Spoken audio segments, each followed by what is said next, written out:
Assalamualaikum warahmatullahi wabarakatuh. Perkenalkan, nama saya Arifah Pratikayani. Saya adalah salah satu pengajar di SMP Negeri 31 atau Bungku Utara, tepatnya di Desa Matube, Kecamatan Bungku Utara, Kabupaten Morowali Utara. Jarak tempuh di sini dari kabupaten itu sekitar 2 jam melalui akses laut, dan dari kecamatan itu sekitar 3 jam melalui akses laut. Tentunya hanya bisa menggunakan jolor maupun ketinting di desa ini kalau ingin keluar untuk mendapatkan informasi maupun membeli bahan-bahan yang ada di kota untuk dibawa ke Desa Matube. Kemudian di sini sudah ada internet, tapi belum terlalu lama, masih baru-baru ada internet. Kemudian di sini belum ada penerangan seperti listrik yang aliran listriknya itu aliran yang bisa stabil, tapi di sini menggunakan genset desa yang menyala dari jam 6 sore sampai jam 10 malam. Jadi jarak jam segitu yang akan digunakan untuk charge elektronik, kemudian melakukan aktivitas-aktivitas yang menggunakan aliran listrik. Kemudian di sini rata-rata semua nelayan, dan di sini saya sudah sekitar 7 tahun mengajar bahasa Inggris dan beberapa mata pelajaran yang lainnya yang tidak ada guru pengampunya. Masalah yang saya temui di sini di SMP Negeri 31 atau Bungku Utara di sini adalah siswa-siswi yang ada di sini tuh masih kurang kosakata dalam berbahasa Inggris karena mereka tidak mempunyai dasar, karena di sekolah belum ada pembelajaran bahasa Inggris, sehingga semua mulai dari nol. Padahal kalau kita mengetahui bahwa materi bahasa Inggris di sekolah, terutama di SMP itu sudah pada level yang lebih kompleks lagi dibandingkan sebelumnya.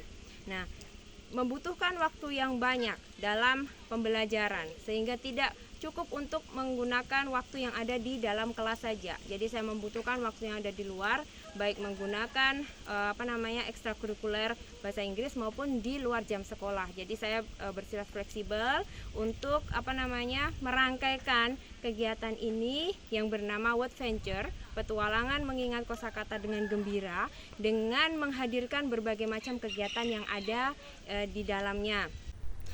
Oke, kegiatan Word Venture, petualangan mengingat kosakata dengan gembira. Jadi saya rangkaikan di beberapa kegiatan. Nah, contohnya yaitu mereka setoran vocab setiap harinya.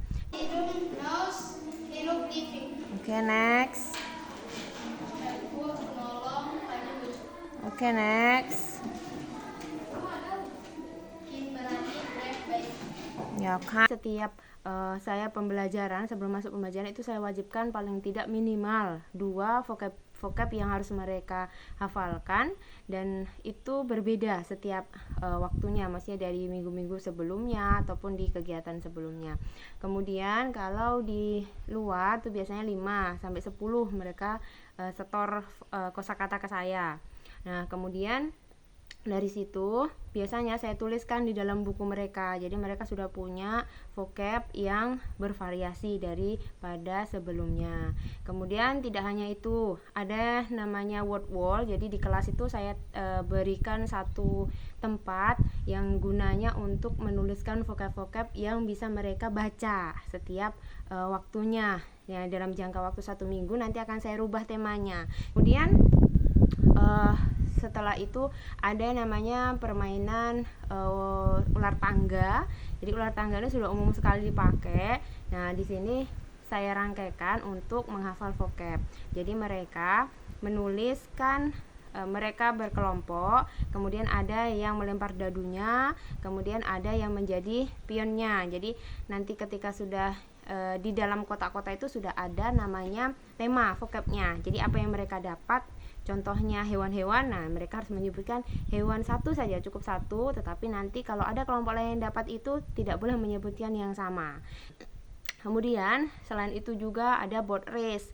Board race itu seperti permainan, jadi saya kasih tema sama juga tema yang lainnya. Kemudian nanti kelompok yang 1 dengan 2 mereka akan kejar-kejaran siapa yang paling banyak menyebutkan dan siapa yang paling betul penulisannya, seperti itu. Baru nanti kita akan sama-sama membaca kosakata yang ada. Biasanya saya lakukan yang lebih fleksibel itu ketika saya di kegiatan ekstrakurikuler bahasa Inggris setiap minggunya.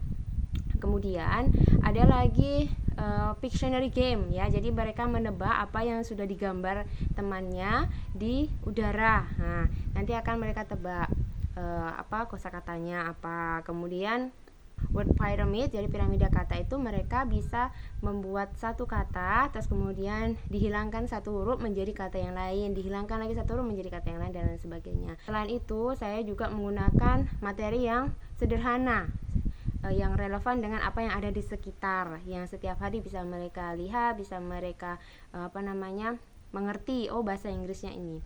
Kemudian yang selanjutnya saya juga menggunakan WA ya, jadi WA pribadi. Mereka bisa masuk di grup, bisa di grup WA pribadi saya, misal ada sesuatu yang mau ditanyakan atau mungkin sekedar bertanya arti dan sebagainya, dan mereka bisa membuka kamus baik secara online maupun offline seperti itu. Jadi itu word adventure yang saya terapkan di SMP Negeri 3 1 Atap Bungku Utara. Oke, kita akan merefleksi sejauh mana kegiatan ini berjalan, jadi efektifkah atau tidak untuk anak-anak diterapkan, khususnya di daerah yang terpencil seperti di tempat saya ini. Jadi tidak akan bisa sama dengan apa yang ada di kota. Yang pertama, peningkatan kosakata. Dia nanam kosakata yang sebelumnya itu minim sekali, hanya sekitaran kayak misalnya table, book, pen, dan lain sebagainya, itu masih umum sekali mereka gunakan. Kemudian semakin kesini, semakin menggunakan beberapa kegiatan yang berbeda-beda, semakin kita ulang-ulangi, semakin jadi pembiasaan untuk mencari vocab yang baru mereka hafalkan. Kalau belum hafal mereka ulangi lagi, kemudian mereka setelah hafal dia akan ganti lagi yang lainnya. Itu sudah menunjukkan beberapa perubahan yang signifikan. Jadi bagi saya sendiri sangat membantu sekali ketika pembelajaran di sekolah, dan mereka sudah mau untuk membaca di luar dan literasi untuk diri mereka sendiri. Dan harapan saya juga semoga bisa menjadi penilaian tersendiri untuk mereka, bahkan nanti di luar setelah mereka lulus dari SMP. Kemudian yang kedua, respon positif dari siswa. Jadi anak-anak itu biasa sangat antusias ketika mereka menggunakan beberapa media yang berbeda. Jadi disitulah mereka mudah untuk menghafal, mudah untuk mengingat. Jadi mereka menjelajahi dunianya. Oh, ini vocab yang harus dihafalkan. Jadi vocab saya dapat seperti ini, ketika tema ini saya dapat seperti ini. Nah, itu mereka tidak hanya menghafal saja, tapi mereka melaksanakan langsung. Oh, ini dan lain sebagainya. Kemudian yang selanjutnya masih ada tantangannya, itu tetap masih ada. Jadi memang masih ada 1-2 anak-anak yang mungkin masih susah untuk menghafal dan hanya main di aman, jadi itu saja yang dia baca. Jadi kita harus selalu menyemangati, harus selalu memberikan tantangan yang lain supaya mereka menggunakan vocab yang lain. Perkenalkan, nama saya Nur Halifah. Perkenalkan, nama saya Nur Fatimah. Perkenalkan, nama saya Sarina. Perkenalkan, nama saya Fiana. Kami dulunya kurang mengerti kosakata bahasa Inggris, dan akhirnya Bu Guru mengajarkan kami kosakata bahasa Inggris dengan cara menyenangkan, contohnya dinding kata, ular tangga, piramida kata, dan lain-lainnya. Dan kami banyak memperoleh kosakata bahasa Inggris, dan kami baru tahu ternyata belajar bahasa Inggris itu sangat menyenangkan. Kemudian yang selanjutnya, pembelajaran yang sangat berharga bagi saya pribadi adalah sebagai guru, bahwa dimanapun kita mengajar itu tidak harus kita menggunakan yang sama dengan yang lainnya, tapi kita bisa melihat bagaimana situasi dan kondisi di situ, dan bagaimana bisa menggunakan apa yang ada di situ ya, meskipun fasilitasnya kita tidak seperti yang lainnya, tapi kita tidak kehilangan semangat untuk belajar. Meskipun minim dari fasilitas, tetapi pikiran kita tidak semakin terlibat seperti itu. Oke, thank you. Let's break the limit.